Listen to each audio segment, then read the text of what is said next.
Do you want to know how to keep the customers that you've worked so hard to acquire and nurture? In this clip, let's explore some strategies to increase customer retention.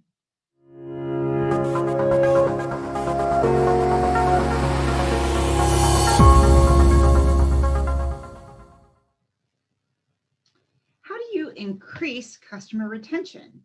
What is a good strategy? Well, there are two types of retention. There's retention that you can see and retention that you can't quite see. So a subscription is a really good method for retention until it's not. And that simply means that you can't see it coming when someone decides that they're going to stop their subscription. And that can mean that it's difficult to prevent. But another type of retention that you can't see very easily are things that are difficult to change. So these two are in the same bucket of hard to see retention.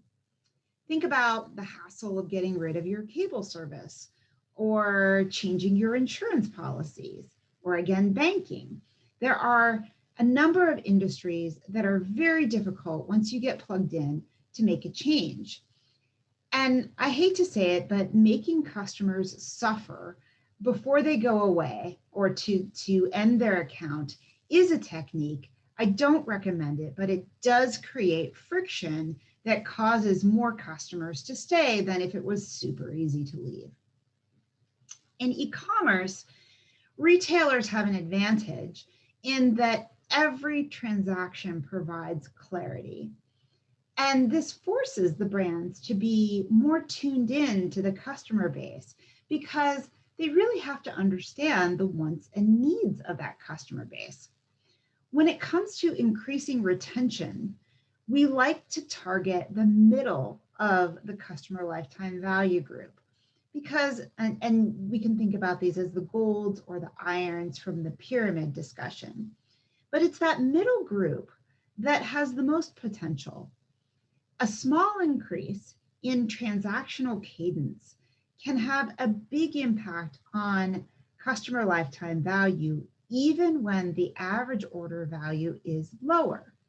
We would much rather have small, frequent purchases, that continued engagement, that continued sign that the customer is checked in, than a big one and done buyer that disappears and we don't know where they went, and we hope that someday they'll come back. Retention is also closely aligned with customer satisfaction and service quality. Those are things that we often measure via NPS score, which is the number of promoters versus detractors.